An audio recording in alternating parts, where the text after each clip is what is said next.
Hello, good day. As usual, my name is Dr. Abu Al-Ghali and I welcome you to my channel. Uh, Actually, today's topic is on the decision yesterday, which was reported yesterday by the President of the United States, Donald Trump, to designate Nigeria as a country of particular concern, that's CPC. About 1 week ago, I wrote an article which I shared widely. It is on this topic, on the so-called or the claim of genocide, killing of Christians in Nigeria, the so-called Christian genocide in Nigeria, what is being referred to as genocide of Christians in Nigeria, targeted killing of Christians in Nigeria. And in that article, I made it clear that this claim is false, it is fake, and it is not a true picture of what is on ground. And my position was predicated on the fact that statistics actually have shown that more Muslims are killed than Christians in Nigeria. Of course, currently there is very high insecurity in the country. There is a very high state of violence in Nigeria. And there are different groups actually that perpetrate this violence, which led to this debate, which led to this claim that Christians are being targeted, and which ultimately led to the designation by the American government under President Trump, designation of Nigeria as a country of particular concern. Well, there is the Boko Haram aspect, which is well known, which has been on since 2009. There is also the killings in the southeast, which is alleged to be perpetrated by the independent people of Biafra and its military wing, which is the Eastern Security Network, ESN. There is also the killing in the northern part. The northern part does the northwest and the northeast, north central. The Boko Haram is basically domesticated in the northeast. So now we have a current wave of killings, which has been on since around about 2012, 2011, which is by armed Fulani bandits and some other elements. So this brand of killing perpetrated by bandits is mostly happening in the northwest part of Nigeria. The northwest part, you recall that Nigeria is actually sort of structured into 6 geopolitical zones for political references. That is the northeast, the northwest, the north central, the southeast, the southwest, and the south-south. So the latest brand of killing is perpetrated by what is being referred to as bandits, that is Fulani bandits. Most of them are actually of the Fulani ethnic group. Basically what they do is they kidnap people, they take them to the forest, and they use the phones to negotiate, and they collect ransom, and some they actually release some of them, but there are lots of killings that actually occur as a result. Sometimes they do mass killings in mosques. Even 2 days ago, they went to a mosque, early morning prayer, Subhi prayer, and they killed people. So at the moment, the killings in Nigeria, majority of the killings in Nigeria are perpetrated by these bandits, by these Fulani bandits.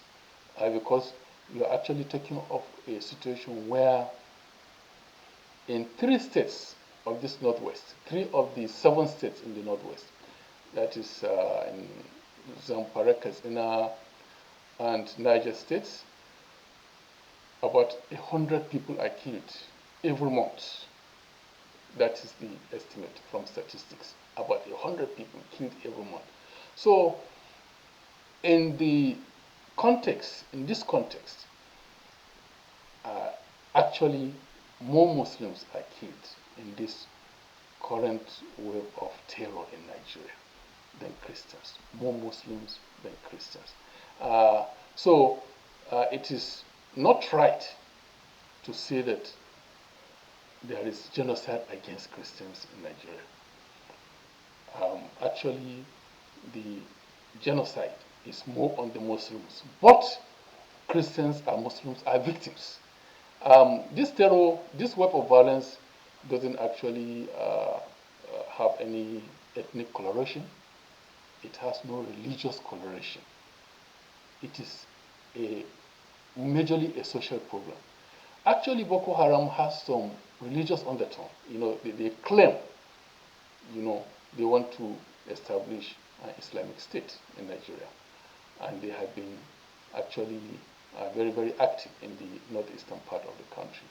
You see, but Boko Haram itself, if you look at it, they actually kill more Muslims than Christians in that part. Now, there is this north central part, which has a very big Christian population around Benue and Plateau states, and there have been carnages there. No doubt about that. There have been killings, unfortunate killings there. But these killings are actually perpetrated more by, inter-ethnic conflicts between the Fulani herders and farmers. It is a vengeance killing. The Fulani herder will come to the farm and try to run his cattle, and the farmer is not happy because the cattle have eaten up his crops. So that conflict often leads to deaths, leads to killings on both sides. It is like the locals, kill a Fulani herder, and then the Fulanis will retaliate. It is vengeance killings, or vice versa. The Fulani herders will kill a local, and the locals will retaliate, and it goes on and on. This is a cycle of violence. So, from that context, there is some attacks on, on the north central, which is actually erroneously, regarded as targeting Christians. No, it is simply a case of inter-ethnic conflict between the herders, who are mostly, pastoralists. They move their cows from one place to the other, and the locals, the farmers. So, in that context, it is not targeted as Christians. Even within the Plateau State itself, there are actually killings that are perpetrated by these herders, Fulani herders, that are actually Muslims fall victims of. So, from that context, it is very wrong to say that Nigeria is targeting Christians. Nigeria, as we know, is divided, say 50 or 40-60 between the Christians and Muslims. So I think this is a very, very dangerous trend. I think this is something that has to be handled very, very carefully. I remember Rwanda. This was how it started. We don't want to get there. This was how the conflict between the Tutsis and the Hutus, started in Rwanda, which led to the killing of almost 1 million people. Okay, so I think the West, particularly the United States, should work with Nigerian authorities they should work with Nigeria.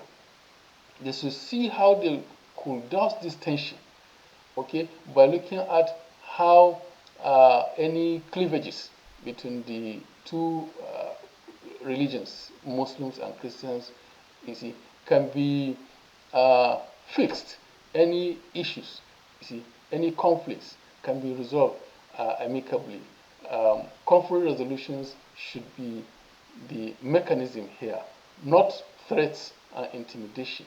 Because at the end of the day, these threats and intimidation will not solve the problem. If anything, these threats and intimidation might end up worsening this problem. Okay, so the United States, uh, of course, as I wrote, actually should um, even apologize, should offer a friendly apology to the Nigerian government on what some of its officials, particularly Senator Tom Cruise, uh, the Republican Senator Tom Cruise, have been doing and have been advocating in this country. This is just inflammation of this crisis. It is not going to solve any problems because it is now pitching Christians against Muslims.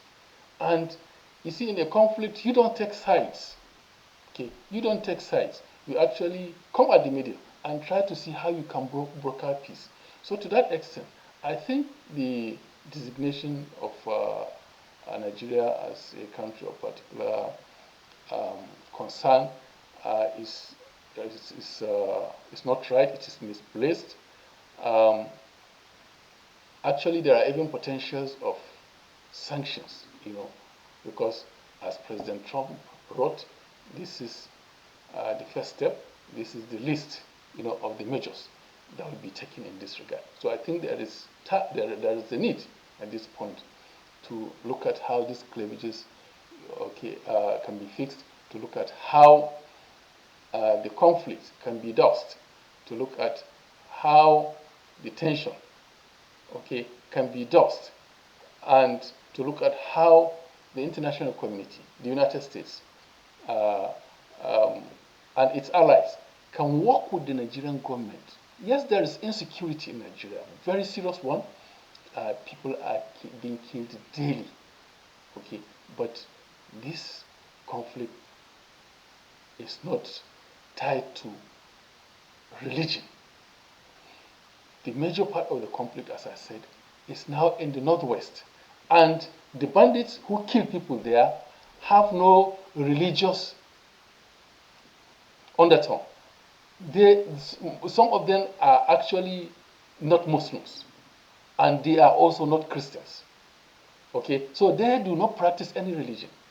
The main motive of their killing is money, is commercial undertone, is kidnapping for ransom. It is purely for commercial purposes. Some of them actually take this as a job creation, okay, for their own employed youths. So that is in the northwest. In the northeast, Boko Haram keeps talking about religion. They are fighting to, you know, establish an Islamic state. But then again, they kill Muslims in the same vein as they kill Christians. So it is not religious. It has no religious undertone. It has no religious coloration. So it is now time for the United States to think over this issue, think about its decision and its approach to solving this problem. Terrorism is condemnable. Terrorism, uh, all nations of the world should come together, should put resources together to fix um, any perceived or real terrorist threats all around the world. It is a global problem. But to now pile up pressure on Nigeria under the claim of a Christian genocide is not right, and it's not going to solve the problem. It's only worsening it, because Christians are now being told that, look, you are being persecuted and America is behind you, so you have to stand up. And then Muslims will look at them as adversaries, and then the conflict goes on and on. So, for me, the international community should work with the Nigerian government. Actually, as I wrote in that article, I see no reason why the United States is not making reference to Israel. We all know what is happening in Gaza, the genocide by Israel in Gaza. And then all we see is all eyes on Nigeria, on a claim of Christian genocide. And nobody is talking about, I mean, the United States is not talking about the genocide that we see happening in Israel. So that double standard will not help anybody. It will not help peace. It will not help bringing peaceful coexistence globally. And the United States should rethink its position and work with Nigeria. Yes, the United States has the right to, make its decisions, and then